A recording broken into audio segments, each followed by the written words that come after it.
मेरे हाँ में जितना जरूरी है चुप कर जानी है शांति चिंता ये तो आदत ही है पे करना भी समय ले ले जब वो की बोले की बुलावे चाल जल्दी समय ले ले। हाँ हाँ समाई ले ले, धर्म कर ले, ध्यान कर ले और 5-7 दिन प्रवचन को लाभ ले ले। तू भी ध्यान कर ले समाई और क्यों भाई पची से के उसी जगह भाई बचनी महाराज को ब्याह हो जैसी हटू भाई होके कटे जैसी महाराज को प्यार आप ओसवाल भवन विकास मंच का प्रीतम पूरा करो ही नहीं तो नहीं बस बोल और क्यों उसी बता। हाँ और के तू तो फालतू ही चीज क्या करे। एक बार दिल्ली में जगह महाराज रजवानी बे 4-5 जमा सके मैंने हाल ही थोड़ी तो चिंता ही ना कर।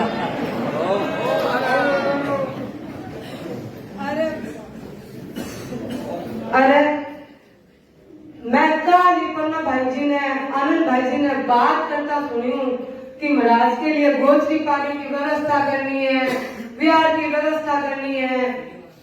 समझा को नहीं आप दिल्ली को क्षेत्र को छोटो है ये आठे से जिले विकास मंच भी जासी अमृत भवन भी जासी रास्ता की सेवा गोचरी की व्यवस्था देखने तो पड़ी है नहीं बताओ। हाँ और के मेट्रो जिला मान है जब इच्छा हो सी जब गोचरी ले चाला जब टाइम मिली सेवा करने चाला फालतू ही इतना माइंड ना लगा कर बिना टेंशन पाल रखे। ए भाई शिल्पा स्नेहा ते समझ कौन रही हो मैं क्या कहना चाह रही हूँ। अरे ते कठ गोचरी ले जैसो कठा आपा सेवा करने जैसा किसी मेट्रो में जैसा भाई महाराज तो दिल्ली से बाहर बिहार कर रही है, दिल्ली से बाहर दिल्ली में है हाँ भाई इधर मिला ओ क्या हो ये मार तो गोटा सा तोड़ दिया तू यहाँ कोई जगह करे बता मार तो गोटा तोड़ दिया तू यहाँ कोई कपड़ सुना। मैं तो इतना राजी हो गया ना महाराज का इतना दिन आपस तो सूरत हो गयो जिनका मैं तू तो यहाँ कह के भाई सुन के हमारा तो सो शरीर सब करना क्यों काम की कोई तू तो ठीक है चाहे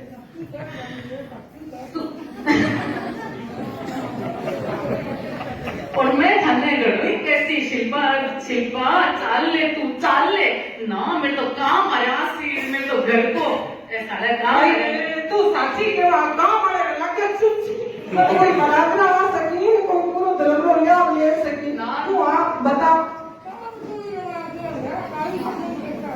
लाडी शिल्पा अब पछते उनके हो गए जब चिड़िया चुगी खेत जब मैं विद्या की खबर सुनी मारो तो कार को पसीज गयो। भाई वो मेरा अब किन तो रात तो बता अब क्या करा क्या नहीं। मैं तो जानती जासु महाराज कने फिर आपने स्वर कोकिला सम्मत वेशा जी की तो सा जासु नई रागा सीख सु कठी गाना में काम आसी पर ना लिखो हुए यहाँ हुए तू के राजा की बात सोच रही है मैं तो सोचियो अब संयोजन करने को टाइम मौका मिले माइक पर बोलना पड़े मैं तो सोचियो सुधा प्रभाती से सीख छू। अरे तू क्या सोचियो मैं तो खुद सावला से वो करने का सीखूं मैं तेरे पर बाजू किम के सीखूं थोड़ा थोड़ा आदम को ज्ञान ले भाई काल जाऊं मेरे मायने मार तो क्या भाई पूरा बरी की तो चार होसी गावड़ी की तो कर कापा महाराज ने रोटियां की कर सका बताओ। हमारे मन में एक विचार आई है बता जल्दी बता। आपका मिलकर बम्बई जाना और गुरुदेव ने अर्ज करा। वो तो भाई सच्ची तो तू कह पण मेरी बात सुन आपने 3 ने जाया हो नहीं के आपने बट कौन सुनी आप यहाँ करा पन्नालाल जी ने आनंद जी ने सरोज जी ने संसार गले साल सदा गुरुदेव सुनी ले कानो कान कोई ने महाराज ने खबर नहीं महाराज ना कानो कान खबर नहीं होनी चाहिए आप बम्बई जावा ठीक है नहीं। हाँ ऑलरेडी टिकटा में मिनटा में बना दूं फोन में की चिंता ना करो फटाफट करो ते जाने पता करो सजा। हाँ चल नहीं इधर तू शिक्षा तो बना ले सी पर एक बात हमारे मन में कदू आ रही है अब क्या ये है बोली तो के मैं सोचूं कि आपा में इसकी के कमी रही कि महाराज दिल्ली से हमारा प्यार करने की सोची। हाँ भाई मैं तो खुद सोचो आप कोई काम हो ना पहली मर्जी ना अर्ज करा तो महाराज ही अपन डावड़ी थोड़ा को बता देता कि मैं दिल्ली क्या करा बता अपन तो नहीं खबर को लगन दी भाई कौन सा ले होगा तो गुरुदेव आदेश आ गया और उनका से काम हो गया भाई मैं तो गणा ही अंधेरा मेरे क्या बहुत ही लोग एक से आए बता अपन किया गया महाराज ने आप लोग मन किया ना की डावड़ी ये बताऊं मैं के कोनी बताऊं आज तो महाराज मेरी बात सुन तो देखो ये तो सारो के ठाट लगायो भाई 38 28 एक का संग है मैं तो सत्तर की रूप पहली बार देखी एक तो 28 की बात करूं मैं तो पंजाब भाई जाप को जो जाप चालू है हाल भाई वो क्या मैं करूं तो जना बताओ ये कर जाना की है कि जब जब की बात करो अनुष्ठान अरे इतना अनुष्ठान कर रहे हैं तू कभी देखियो किसे महाराज इतना अनुष्ठान कर रहे हैं अरे अनुष्ठान तो अनुष्ठान की जगह मैं तो आज तक किसी ऐसे अनुष्ठान वाला नाम ही को सुनिया नहीं पहली बार सुनिया बता बेटे लग के भाई क्या कहता है याद रहे तू लोगों ने देखा यहाँ रेड़ा का रेड़ा भर का काटा तो मैं तो भाई इसी उपस्थिति भाई कतई को देखी कोई देखी के ओ महाराज अरे रेड़ा के शाहकार मन की बात भाई महाराज किया जान जाता मन तो आश्चर्य हो है भाई बर्मिला महाराज तो इससे मोह लगायो है कि तू पूछी मत किया ही मोह ने करम झूठा अपन तो झूठी कौन से तो इतो मोह लाए जो मारे के मोह लगाए मारे खुद को इतो मोह लाए गयो अरे जने को महाराज को मोह लाए गयो ओ महाराज ये करा ये मोह ने किया करा डावड़ी की कोनी भाई की करनी इनकी करानी और की कोनी हो सका के थूकी ना वैसे उठो भैया उठो महाराज का चलना दर्शन करना महाराज उठो मत काम ना करना और के कर सका बताओ आप और देख इतो बढ़िया संजोग कने बैठा है महाराज को प्रवेश तपस्या के सागे हुए है और महाराज को मंगल भावना का प्रोग्राम भी तपस्या के सागे हो गया है ये क्यों के डावड़ी तब से की रहे दीदी कौन है तो तब से तो ना ढाई कोनी के हाल तई मैं आपने कोनी के रखा भाभी जी वहां से आज मंगल भावना प्रोग्राम के सागे वहां तो तब से को पछताने इन मंगल भावना प्रोग्राम है ओहो जना तो आपने जोर संजोग मिलियो भाई महाराज तो तब से हुई शुरुआत करी और तब से हुई विदाई मैं ये बताइए क्या उसी चलो आज रे हमारी सास को पचकाना करसी और आपका मैं ऊंट चलना ऊंट डावड़ी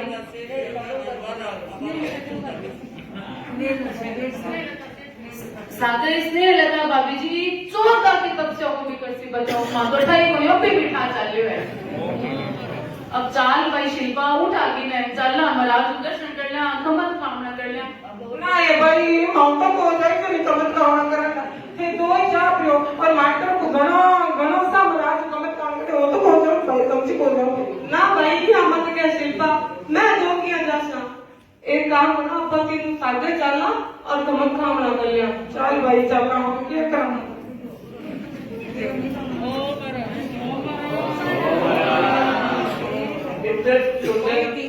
के लिए बहुत बहुत साधुवाद और साथ ही एक आग्रह है कि जैसे इनका आग्रह है इनका बंधन हुआ है तो आगे रास्ते की सेवा के लिए भी सब अपने अपने नाम लिखाएं और आगे भी सेवा का लाभ लें ऐसा मेरा अनुरोध है बाल मंडली ज्ञाति का परिवार हम जैसों को तो 4 बार सोचना पड़ता है उस स्थिति में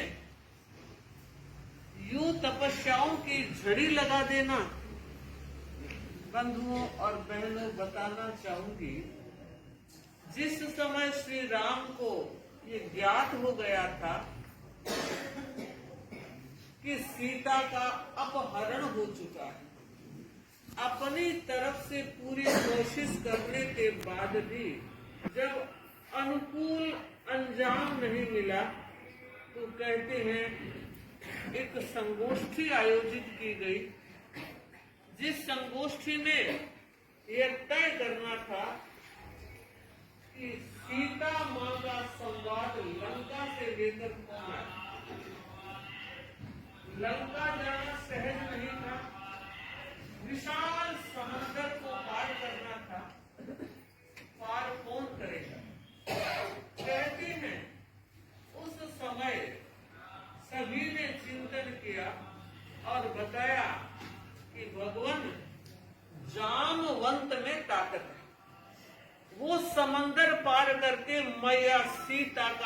संदेश ला सकता है।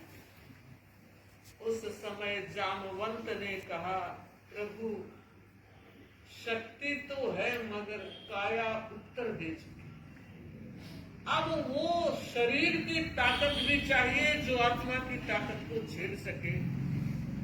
प्रभु मैं असमर्थ हूं, लेकिन एक रास्ता है। सभी के कान खड़े हो गए। वो रास्ता और क्या हो सकता है? किसी को पता नहीं था कि जामवंत के सिवाय कोई जा सकता है क्या। और तब जामवंत ने कहा, प्रभु ये हनुमान बैठा है, ये जा सकता है।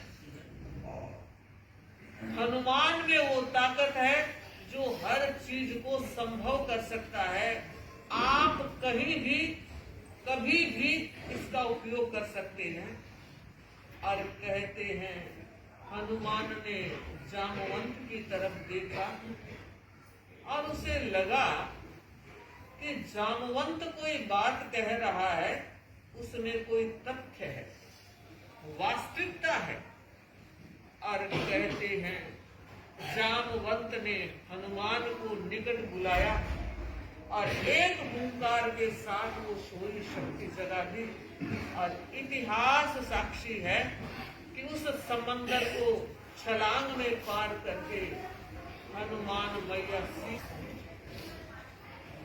मुनि प्रवर, मुझे कुछ ऐसा ही लग रहा है, आप जामवंत बन गए हैं और मुनि नमी के भीतर की शक्ति को आपने जगा दी,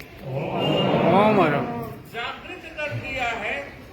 अपने तपह के पवित्र परमाणुओं से, अपनी वाणी की विशिष्टता से और साधना के तेज से।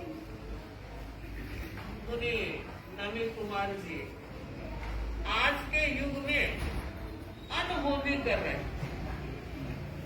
होनी करे, अगर एक वर्ष में एक मास कमन भी कोई कर लेता है, वर्ष की बात छोड़ो। कईयों को जब कहते हैं भाई मास कमन करना है, महाराज में तो कर लियो। यानी जिंदगी में किसी ने एक मास कमन भी कर लिया है तो वो ये प्रसन्नता के साथ कहता है कि मत्थेन वंदामी, मैंने मास कमन कर लिया। मगर मुनि नमी कुमार जी को देखते हैं तो लगता है वयोवृद्ध अवस्था में दीक्षा, 60 के बाद हमारी जो अवस्था की स्थिति है उसमें अंतर आ जाता है और वयस्थविर कहलाने लगता है। वयस्थविर होते हुए दीक्षा लेना और दीक्षा से पहले जो तपस्या बहुत कम कर सकते थे, ऐसी मुझे जानकारी हुई है। उसके बाद ये आमूलचूल परिवर्तन आया। मैं बताना चाहूंगी, लोग बाग कहते हैं संतों के पास जाने से क्या होता है, तो नमी मुनि को पूछ लो संतों के पास जाने से क्या होता है।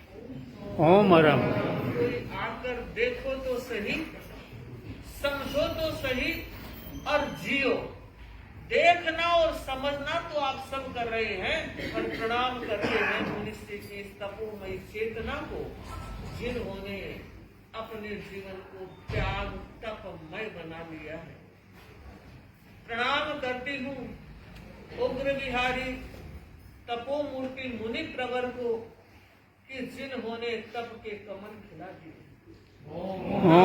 सार्थक कर दिया है। सच इसमें बहुत बड़ा से गुरुदेव को जाता। तेरा पंथ धर्म संघ का कोई भी साधु और कोई भी साध्वी अगर विशिष्ट काम करता है या तो सामान्य काम भी करता है, सारे के सारे कामों की जड़ में गुरु की ऊर्जा और आशीर्वाद रहता है। और हम इसलिए फल फूल रहे हैं कि इस धर्म संघ के पौधे की हम डालियां हैं, हम पत्ते हैं, हम फल हैं, हम फूल हैं, और जिंदा इसीलिए हैं कि गुरु से तार जुड़ा हुआ है। जड़ हमारी गुरुदेव की ऊर्जा और शक्ति है, और वो जड़ जब सिंचन प्राप्त करती है तो फलती है, फूलती है। धर्म संघ से जुड़े हुए हैं, इसलिए हम फल फूल स्थान खोजकर ओसवाल सामुदायिक भवन में विश्राम के लिए बैठते हैं। वहाँ पर बहुत से लोग भी एकत्रित हैं। तो देखिए ओसवाल सामुदायिक भवन का एक सीन। हाँ, अब चलकर थोड़ी राहत मिली। कितना पीसफुल प्लेस है ये। देखो यहाँ पर इतने सारे बच्चे भी बैठे हैं। हमारे उद्यान पर तो बच्चे ही नहीं है। मुझे इन बच्चों से मिलवाओ ना, मुझे बच्चे बहुत पसंद हैं। दोनों थोड़ा पास आते हैं। वहाँ बहुत सारे बच्चे बैठे हैं पर वे थोड़े मायूस हैं। हेलो बच्चा पार्टी, हाउ आर यू? अरे बच्चों, आप सब इतने मायूस क्यों लग रहे हो? बच्चे तो हमेशा हंसते खेलते रहने चाहिए।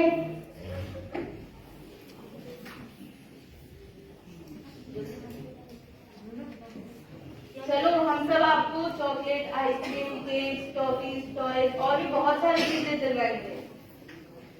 हमें नहीं खाने चॉकलेट्स, ये हमारे दांत खराब करते हैं। कोई बात नहीं, हम आपको कुरकुरे दिलवाएंगे। नहीं, हमें कुरकुरे नहीं खाने। इनमें प्लास्टिक होता है जिनसे हमारे आंतरिक खराब होते हैं। छोड़ो, मैं तुम्हें खूब सारे पटाखे खिलाऊंगा। पटाखे? ना बाबा ना, हमें नहीं चाहिए पटाखे। उनसे कितने जीव मरते हैं और हमने इस साल दादी सोनेवाल से पटाखे फोड़ने का त्याग भी लिया है। ये कौन सी कंपनी है जो पटाखे फोड़ने के त्याग दिलाती है? सब बच्चे जोर जोर से हंसते हैं। अरे बुद्धू, ये कोई कंपनी नहीं, ये तो संस्कारों की पाठशाला है। संस्कारों की पाठशाला क्या चीज है ये? क्या स्कूल में संस्कारों की कारें होती है? अरे नहीं, ना ही यहाँ कोई सरकार है, ना ही कोई कारक। यहाँ पर हमें जीवन मूल्यों की छोटी छोटी टिप्स सिखाई जाती हैं। कौन से टिप्स सुनने दो, हमें भी बहुत पसंद है। हमें भी कुछ सुनाओ ना। हमें सिखाया जाता है कि हमें झूठ नहीं बोलना चाहिए। हमें ज्यादा पानी नहीं गिराना चाहिए। फूल पत्तियों को नहीं तोड़ना चाहिए। हरियाली पर नहीं चलना चाहिए। हमें हमेशा बड़ों का आदर करना चाहिए। ज्यादा टीवी नहीं देखना चाहिए। हमें रात में समय पे सोना चाहिए और सुबह जल्दी उठना चाहिए। हमें रोज सुबह जल्दी उठकर महाप्राण ध्वनि करनी चाहिए। आपको इतनी अच्छी बातें सिखाने वाले कौन हैं? हमें इतनी अच्छी बातें सिखाने वाले हैं गहन आत्मविश्वास की धनी साध्वी श्री अनिमा श्री जी। वाणी में घी शक्कर का समिश्रण रखने वाली साध्वी श्री कणिका श्री जी। उड़ाने भरने वाली साध्वी श्री सुधा प्रभा। दुबली पतली काया के साथ अनूठी शक्ति रखने वाली साध्वी श्री समत्व यशा जी। मुस्कानों का गहरा झरना साध्वी श्री मैत्री प्रभा जी। वाह, कितनी गजब की क्वालिटीज है इनमें। और मुझे एक बात समझ में नहीं आई कि इतना सब कुछ जानते हुए भी, इतने समझदार होते हुए भी आप सबके चेहरे इतने रूखे सूखे क्यों लग रहे हैं? हमारे अंतर्मन की पीड़ा आप क्या ही समझेंगे। ये इतनी अच्छी बातें सिखाने वाली हमारी बेस्ट टीचर्स हमें छोड़कर जा रहे हैं। तो क्या हुआ, वापस आ जाएंगी? अगर आप कहो तो हम हमारे रॉकेट में इन्हें छोड़ भी आएंगे और दोबारा लेकर भी आ जाएंगे। ये ऐसे नहीं आती जाती। ये तो 11 नंबर की गाड़ी से चलकर दिल्ली से मध्य प्रदेश जाएंगी और फिर वहाँ अलग अलग जगह विचरण करेंगी। इसका मतलब यह है कि वह पाँव से पूरे मध्य प्रदेश का विचरण करेंगी। ओहो, इसमें तो बहुत टाइम लग जाएगा। चलो हम सब मिलकर इनसे रिक्वेस्ट करते और इन्हें यहीं रोक लेते हैं। नहीं, ये ऐसे नहीं रुकने वाली। हमारे गुरुदेव आचार्य महारमन जी जैसे फरमाते हैं, यह वैसा ही करती है। मध्य प्रदेश यात्रा के बाद भी भरोसा नहीं कि ये यही आए, ये कहीं और भी जा सकती। अच्छा, तो हम चलकर आचार्य श्री महारमन जी से रिक्वेस्ट करते हैं कि आपको मध्य प्रदेश यात्रा के बाद पुनः हमारे दिल्ली में भेजे, ताकि हमारे हंसते खेलने वाले बच्चे कभी मायूस ना होने। क्यों, आप सब भी चाहते हो ना कि साध्वी श्री वापस से आए? तो आप भी चलिए हमारे साथ आचार्य श्री से अर्ज करने। ओम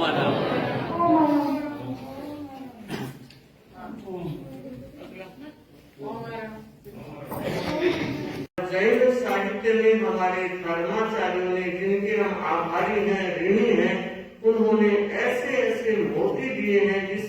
साहित्य का अनुशीलन जब हम करते हैं, अध्ययन जब करते हैं, उन्होंने जीवनचर्या को किस तरह से संयोजित करने के सूत्र दिए हैं। एक जगह वर्णन आता है, शिष्य गुरु से पूछता है, गुरुदेव ये 15 दिन होते हैं, इन 15 दिनों में क्या करना चाहिए, क्या करना चाहिए, धर्म करने की दृष्टि से क्या करना चाहिए इन 15 दिनों में। तो हमारे पूर्वाचार्यों ने इन 15 तिथियों का एक वर्गीकरण किया है।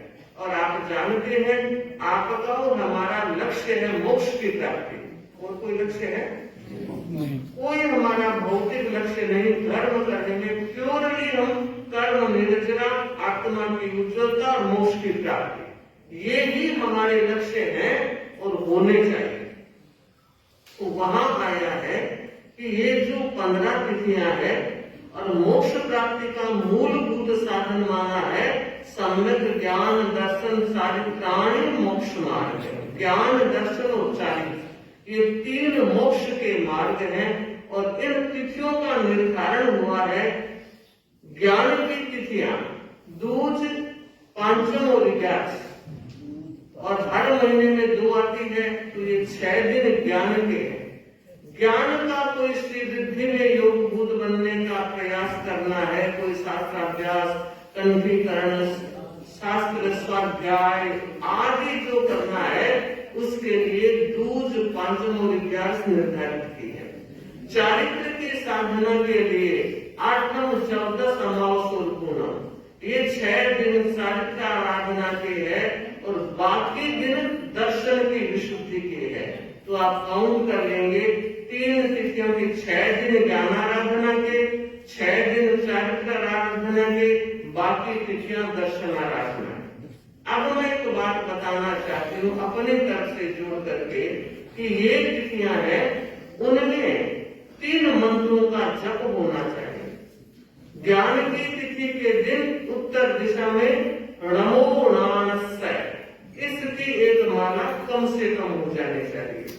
जो चारित्र की तिथियां हैं कौन सी है? 8म, 14, अमावस, पूनम। इन 6 दिनों में नमो चरितस्य, नमो चरितस्य, नमो चरितस्य चारित्र को वंदन होना चाहिए। और बाकी शेष तिथियां हैं, वहां नमो दंसनस्य, नमो दंसनस्य, नमो दंसनस्य, एक ये प्रयोग। दूसरा, जो चारित्र की तिथियां हैं, उन तिथियों में कुछ त्याग होना चाहिए। और मैं अपनी तरफ से यह सजेस्ट करना चाहूंगी कि ये 6 दिन 8म, 14, अमावस, पूनम, ये बड़े दिन होते हैं। कम से कम इन दिनों में रात्रि भोजन से बचना चाहिए। बहुत बड़ा बचाव होगा। फिर आप जैसा जितना कर सकते हैं, 10 बजे के बाद रात्रि से 8 बजे के बाद जो आप कर सकते हैं। लेकिन हमारी प्रेरणा 24 हार और मैं तो 3 हार इन तिथियों में जरूर होना चाहिए। और जो दर्शन की तिथियां हैं, उसमें लोकस का पाठ होना चाहिए। दर्शन विशुद्धि के लिए लोकस का पाठ हमारी देव गुरु धर्म के प्रति निष्ठा को और अधिक उज्जवल बनाता है। तो दर्शन की तिथियां काउंट कर लेंगे, समय अभाव है इसलिए मैं ज्ञान और चारित्र बता दी, बची हुई दर्शन की है। तो उन तिथियों में लोकस का पाठ कम से कम 4 बार जरूर होना चाहिए। 4 बार का मतलब 4 लोकस एक बार होने चाहिए। तो यह एक ऐसा प्रयोग है जो हमारी धर्माराधना को उच्चता का शिखर दे सकती है। आगे बढ़ूं। सारा विश्व गांधी से परिचित और गांधी से इसलिए परिचित है कि उन्होंने सत्य और अहिंसा की जीवन भर साधना की। जो व्यक्ति साधना करता है उसे सिद्धि भी मिलती है। अभी हम इधर आ रहे थे, एक वाक्य पढ़ा कि शुद्ध हृदय से निकली हुई कोई भी वाणी निष्फल नहीं जाती, कोई वचन निष्फल नहीं जाता। महात्मा गांधी को कोट किया गया था कि उन्होंने ये वचन कहे। मुझे लगा कि बात तो 16 आना सच है। शुद्ध हृदय से अगर कोई आवाज, कोई वचन, कोई भाव, कोई विचार निकलता है तो वो क्रियान्विति का रूप लेकर अवतरित होता है। भगत आज शुद्ध हृदय है कहाँ? जब तक हृदय शुद्ध नहीं होगा तो वाणी भी सफल नहीं होगी। हृदय शुद्धि के लिए जो चेहरे पर मुखौटे लगे हुए हैं वो उतारने के लिए। एक व्यक्ति की पहचान है, आज एक अलग चेहरा है, कल दूसरा और कल तीसरा दिखाई देता है, तो हम कैसे माने कि हृदय सच? हमें महावीर का दर्शन मिला, जहाँ महावीर कह रहे हैं सो ही उच्चुय भूयस्स धम्मो शुद्धस्स चित्ते। बहुत बड़ी बात कही है कि जिस व्यक्ति का अंतर हृदय शुद्ध है, धर्म वहाँ ठहरता है। जब गणधर गौतम ने पूछा, भगवान हर जीव को, हर प्राणी को, हर व्यक्ति को रहने के लिए जगह चाहिए, स्थान चाहिए, तो क्या धर्म को कोई स्थान नहीं चाहिए? धर्म कहाँ ठहरता है, धर्म कहाँ रहता है? तो भगवान ने कहा, धर्म न तेरा पंथ भवन में रहता है, न थानक में रहता है, न उपासना में रहता है, न निश्चय में रहता है। धर्म व्यक्ति के अंतःकरण में रहता है, और अंतःकरण भी कौन सा? शुद्ध अंतःकरण। पवित्र अंतःकरण में धर्म का विराजमान होना महावीर की वाणी के साथ हमें प्रेरणा देता है। हम अपने अंतःकरण को शुद्ध करने का प्रयास करेंगे तो प्रश्न होगा, अंतःकरण मलिन क्यों होता है? सच, अगर मलिनता के कारक तत्वों को रोक दिया जाए तो हृदय शुद्ध होने में क्या देर लगेगी? जो विविध तरह की तरंगे उठती है, जिसमें क्रोध भी है, मान भी है, लोभ भी है, वासना भी है, विकार भी है, ये सारे ऐसे कारक तत्व हैं जो हमारे अंतःकरण को, जो हमारे हृदय को विकृत करते हैं, दूषित करते हैं। और आप जानते हैं, दूषित और विकृत हृदय मंजिल के अंतिम पड़ाव तक नहीं पहुंच सकता। हमारा जो अंतिम मंजिल का पड़ाव है वो मुक्ति है, शिव नगरी है, और वहां तक पहुंचने के लिए शुद्धि जरूरी है। व्यक्ति शरीर की शुद्धि के लिए तो बहुत ध्यान रखता है और दिन में 1-2 बार शरीर की शुद्धि कर ही लेता है, स्नान आदि के द्वारा। पर महावीर कहते हैं आत्मा का स्नान, आत्मा में जो मैल चल रहा है उसको दूर करने के कई माध्यम और कई साधन है। उसमें एक है सत्संग। जो व्यक्ति से आता है, संत के प्रवचन से श्रवण कर आत्म साधना के रास्ते पर आगे बढ़ता है, उसका अंतःकरण शुद्ध होने लगता है। तपस्या जो आज चेतन लेकर आया है, ये अंतःकरण को शुद्ध करने का एक साधन है। क्योंकि जब तप चलता है तो विकार भी ठंडे पड़े रहते, उत्तेजित नहीं होते, और जब उत्तेजित नहीं होते तो हृदय की शुद्धि सरलता से, सहजता से हो सकती है। तो मैं बताना ये चाह रही हूँ कि चेतन ने 28 की तपस्या की और हमने एक भावना रखी कि अगर वैरागी भाव को आगे बढ़ा लेते हो तो आत्म कल्याण की दिशा में बहुत बड़ी गति आ सकती है। अभी तुम्हारे पास वक्त है, अभी संसार की मोह माया बस माँ पिता तक ही सीमित है, और आगे जब बढ़ जाओगे उसके बाद अगर सोचोगे तब भी कठिनाई होगी। और अगर कठिनाई ना होगी तो पूछ लो इनको जिन्होंने हाथ से हाथ पकड़ करके लेकर आए हैं, चाहते हुए भी अब वो निकल नहीं सकते, क्योंकि जिम्मेदारी की चद्दर उन्होंने बहुत फैला दी है। पहले तो भाव ही नहीं होते, अगर भाव हो जाए तो धनराजी वैद्य जैसा परिवार नहीं मिलता। जब सोचते हैं तो लगता है कि धनराजी ध्यान मूर्ति ही धन्य नहीं, उनका परिवार भी धन्यता के काबिल है। और जिस परिवार में ऐसे संस्कार हो वहाँ ऐसी आत्माओं का अवतरण होता है। तो आज हम देख रहे हैं दिल्ली सभा के अध्यक्ष भी हैं, अनुव्रत समिति के अध्यक्ष भी हैं, और साध्वी रतन सिंह जी महाराज जहाँ विराजे हैं, सज्जन भी शालीमार बाग से अध्यक्ष है, सभा के अध्यक्ष है, शाहदरा सभा के अध्यक्ष हैं, कृष्णानगर के मंत्री हैं और केयू के अध्यक्ष हैं, पश्चिम बिहार के अध्यक्ष भी हैं, सुशील जी आए हुए हैं और बाबूलाल जी दुगड़ भी जो अनुबंध समिति की और सभा की सबकी बागडोरा मानसरोवर के अध्यक्ष हैं। तो ऐसा लगता है कहीं सुभाष जी बैठे हैं, सारे फरीदाबाद के भी बैठे हैं, तो ऐसा लगता है कि आज का ये दिन पूरी दिल्ली का संगम स्थल बन गया। और उस संगम स्थल का कारण बेशक हम बने हैं, लेकिन व्यवस्था की दृष्टि से देखूं तो यह सुखराज जी और प्रमोद जी की सोच है कि उन्होंने एक इस तरह का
बजरंग जी मंगल गीत सुना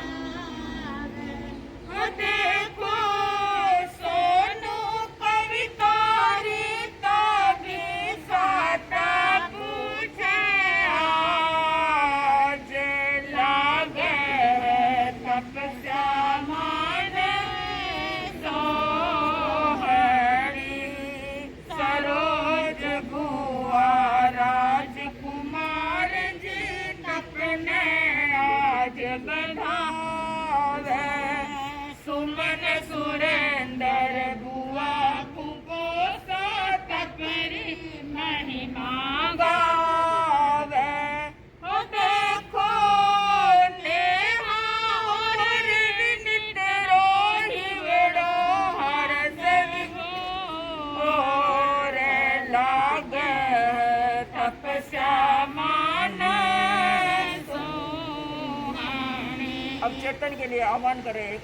वैरागी अब बन जा चेतन होई मारो केरो, वैरागी अब बन जा चेतन होई मारो केरो, संयम मय जीवन री सुर भी संयम ही है गैरो, ओ देखो करो तुम मान मारो ओई आह्वान, देखो करो तुम मान मारो ओई है आह्वान, लागे तपस्या माने सोहनी,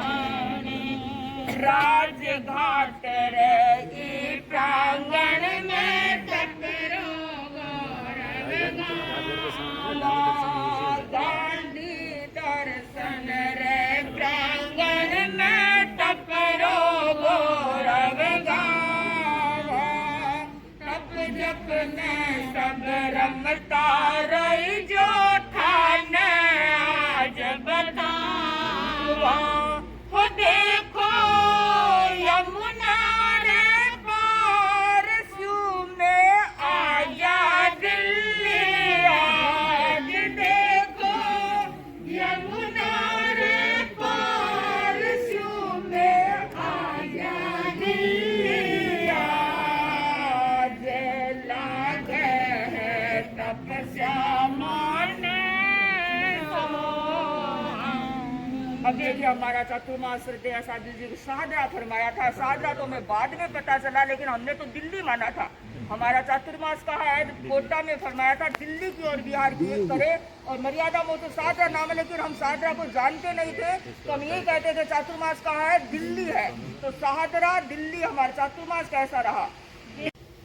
जो तपस्याएं इस बार हुई है साधु श्री जी की प्रेरणा से, और सबसे ज़्यादा बड़ी उपलब्धि यह रही है कि युवा वर्ग इस बार जो जुड़ा है वो बहुत बड़ी उपलब्धि है, और पूरे समाज में अध्यात्म का वातावरण ऐसा बना, इतनी जागृति आई, और मैंने उपस्थिति देखी, प्राय उपस्थिति संवत्सरी तक उपस्थिति रहती है, परंतु जब तक साधु श्री जी का विहार हुआ वहाँ तब तक पूरा ओसवाल भवन हमेशा फुल रहा, और पर्युषण पर्व में तो वहाँ पर जो भी जितनी भी जगह थी वो कम पड़ी, नीचे ऊपर साइड में जितने भी थे, और वहाँ के जो हमारे कर्मठ अध्यक्ष है पन्नालाल जी, वेद और सुरेश जी और उनकी पूरी टीम ने, ओसवाल समाज के अध्यक्ष आनंद जी ने जिस तरह से सुंदर व्यवस्थाएं की, और वहाँ पर इतना बढ़िया चातुर्मास हुआ है, उसके लिए शाहदरा क्षेत्र को तो बहुत बहुत धन्यवाद, और साधु श्री जी के प्रति भी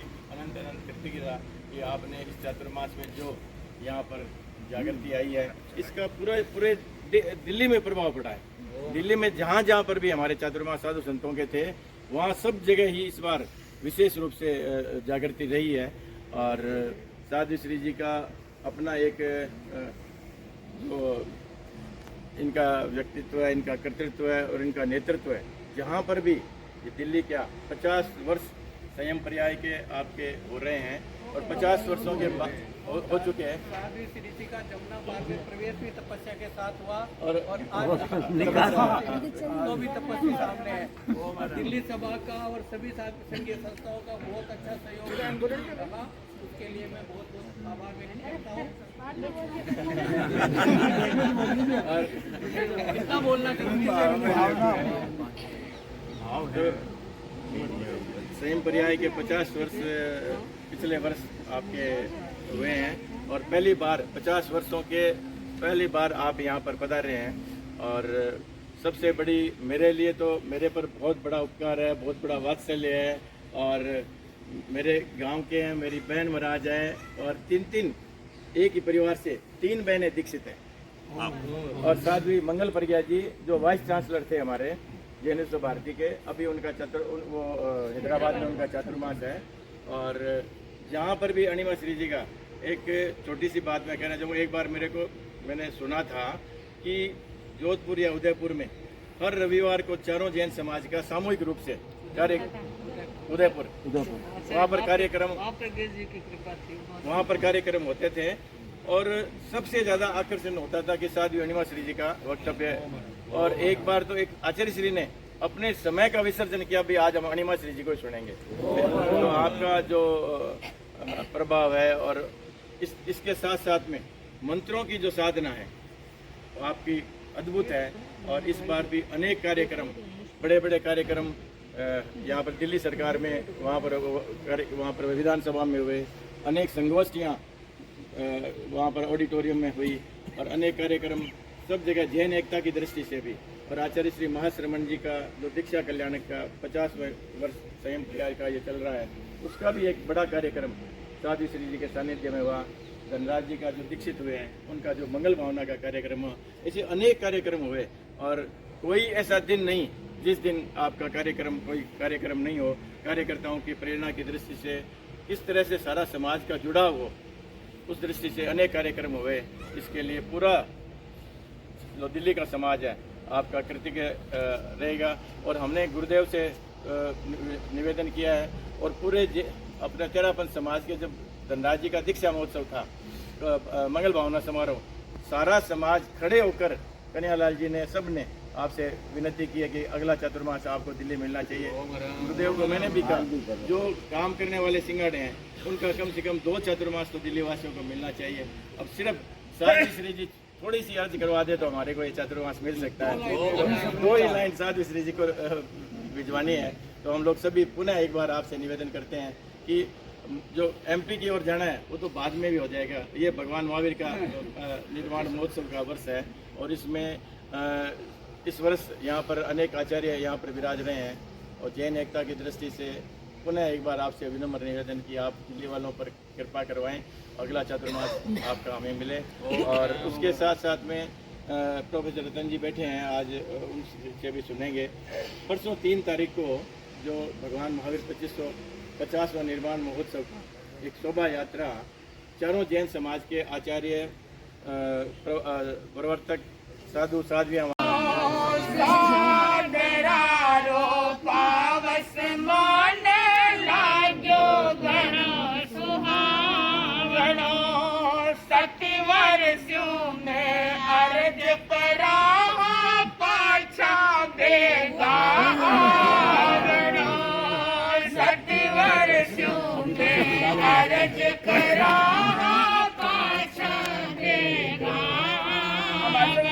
भाई जी ने सब श्रावक अरज कर रहे हैं, तो आप सबकी अरज के साथ हम भी इनको अरज कर रहे हैं।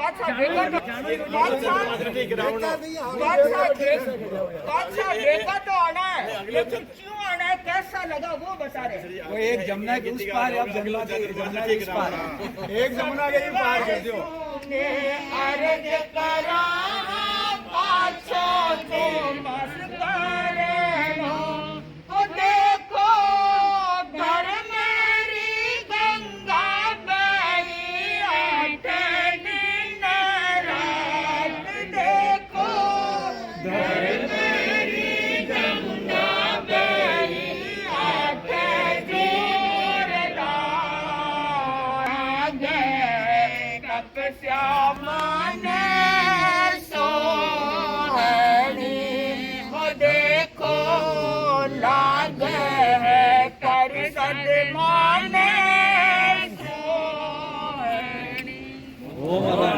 जी अहिंसा की यात्रा को लेकर गुजरात के अंदर गए थे। ऐसे यशस्वी जैन आचार्य, ऐसे यशस्वी कर्मधारों की आज्ञानुवर्तनी साध्वी का आज इस महाना मोहित जी, ये आप सबके लिए और हम सबके लिए बहुत ही शुभ है।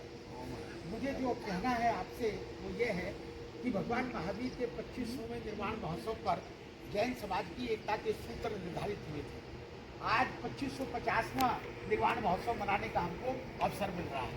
ये मेरी पीढ़ी का सौभाग्य है कि हमने 25वां निर्वाण महोत्सव भी मनाया और अब 2550वां निर्वाण महोत्सव भी मना रहे हैं। उस 2500 की जिन्होंने उस समय की गति को, उस समय की छवि को नहीं देखा हो, तो उनके लिए अवसर है।